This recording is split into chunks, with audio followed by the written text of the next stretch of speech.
ರಾಷ್ಟ್ರಗಳ ಪ್ರವಾಸದ ಭಾಗವಾಗಿ ಆಸ್ಟ್ರೇಲಿಯಾಕ್ಕೆ ಭೇಟಿ ಕೊಟ್ಟಿರೋ ಪ್ರಧಾನಮಂತ್ರಿ ನರೇಂದ್ರ ಮೋದಿ ಅವರಿಗೆ ಮೆಲ್ಬೋರ್ನ್ನಲ್ಲಿ ಭಾರತೀಯ ಸಮುದಾಯದಿಂದ ಅದ್ಧೂರಿ ಮತ್ತು ಅಭೂತಪೂರ್ವ ಸಾಂಸ್ಕೃತಿಕ ಸ್ವಾಗತ ಸಿಕ್ಕಿದೆ.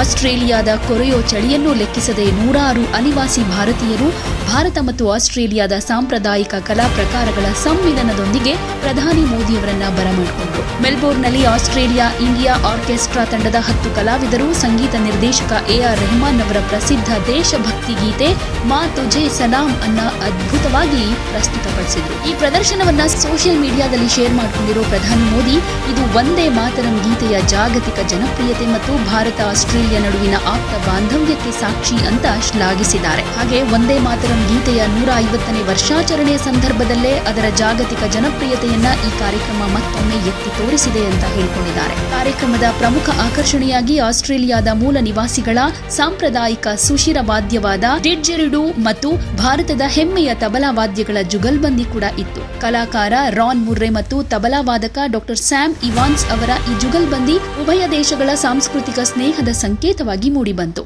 ಹಾಗೆ ಕಥಕ್ ನೃತ್ಯ ಪ್ರದರ್ಶನ ಕೂಡ ಗಮನ ಸೆಳೆಯಿತು. ಕಾರ್ಯಕ್ರಮದ ನಂತರ ಕಲಾವಿದರನ್ನ ಭೇಟಿ ಮಾಡಿ ಅಭಿನಂದಿಸಿದ್ರು. ಆಸ್ಟ್ರೇಲಿಯಾದಲ್ಲಿ ಭಾರತೀಯ ಶಾಸ್ತ್ರೀಯ ನೃತ್ಯಗಳಿಗೆ ಹೆಚ್ಚುತ್ತಾ ಇರೋ ಜನಪ್ರಿಯತೆ ಸಂತಸದ ವಿಚಾರ ಅಂತಾನೂ ಹೇಳಿದ್ರು. ಹಾಗೇನೆ ಮೋದಿಯವರನ್ನ ನೋಡೋದಕ್ಕೆ ಅನಿವಾಸಿ ಭಾರತೀಯರು ಕಾಯ್ತಾ ನಿಂತಿದ್ರು. ಅವರ ಬಳಿ ಹೋದಂತ ಮೋದಿಯವರು ಎಲ್ಲರನ್ನೂ ಕೂಡ ಮಾತಾಡಿಸಿದ್ರು. ಒಂದಷ್ಟು ಮಂದಿ ಮೋದಿಯವರಿಗೆ ಕೊಡಬೇಕು ಅಂತ ತಂದಿದ್ದ ಗಿಫ್ಟ್ಗಳನ್ನ ಕೊಟ್ಟರು. ಮೋದಿಯವರ ಕೈ ಕುಲುಕಿ ಕೈಗೆ ನಮಸ್ಕರಿಸಿ ಖುಷಿಯನ್ನ ವ್ಯಕ್ತಪಡಿಸಿದ್ರು. ಮಕ್ಕಳು ಕೂಡ ಮೋದಿಯವರನ್ನ ನೋಡಿ ಬಹಳ ಖುಷಿ ಪಟ್ರು. ಅಲ್ಲಿ ಮೋದಿ ಎಲ್ಲೇ ಹೋದ್ರೂ ಅವರ ಕ್ರೇಜ್ ಮಾತ್ರ ದಿನೇ ದಿನೇ ಜಾಸ್ತಿ ಆಗ್ತಾ ಇದೆ. ಅದು ನಮ್ಮ ದೇಶದಲ್ಲಿ ಮಾತ್ರ ಅಲ್ಲ, ಹೊರ ದೇಶಗಳಲ್ಲೂ ಕೂಡ ಮೋದಿಗಾಗಿ ಜನರ ಕ್ರೇಜ್ ಎಷ್ಟಿದೆ. ಅಲ್ಲಿರೋ ಭಾರತೀಯರು ಮೋದಿಯವರನ್ನ ನೋಡೋದಕ್ಕೆ ಎಷ್ಟು ಕಾತರ, ಸಂಭ್ರಮ, ಸಡಗರದಿಂದ ಕಾಯ್ತಿರ್ತಾರೆ. ಮೋದಿಯವರನ್ನ ನೋಡಿದ ತಕ್ಷಣ ಆಸೆ ಈಡೇರ್ತು, ಕನಸು ನನಸಾಯ್ತು ಅನ್ನೋ ರೀತಿಯಲ್ಲಿ ಅವರು ವ್ಯಕ್ತಪಡಿಸುವಂತಹ ಅಭಿಮಾನ ನಿಜಕ್ಕೂ ಅದ್ಭುತ.